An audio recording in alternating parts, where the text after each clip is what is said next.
At dahil po sa gulo sa gitnang silangan, mahigpit na pinababantayan ngayon ni Pangulong Marcos Jr. ang presyo ng mga pangunahing bilihin.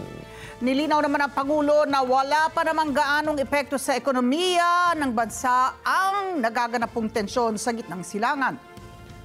At dahil bumaba na rin umano ang presyo ng krudo sa world market, ayon sa Pangulo, na hindi pa kailangan pag-usapan ngayon ang fuel subsidy sa iba't ibang sektor. Detalye mula kay Eden Santos. Mahigpit na pinamomonitor ni Pangulong Ferdinand Marcos Jr. ang presyo ng iba't ibang commodities sa bansa. Sa gitna kasi ng tensyon sa Israel at Iran ay may mga pagtaas sa presyo ng bilihin. Nananatili ring mataas ang presyo ng baboy, manok at iba pa. Pinangangambahan din ng mga Pilipino ang posibleng pagtaas pa ng mga bilihin dahil sa epekto ng gera sa presyo ng langis.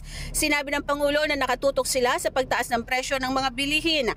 Anya, kahit wala pang paggalaw sa presyo ng langis, ay may mga nagtaas na ng presyo ng commodities. Yun lamang, binabantayan natin ngayon yung price gouging. Dahil ang dami ko nang nakita, nagtataas ng presyo, hindi naman tumaas ang presyo ng langis. So yun ang babantayan natin ngayon.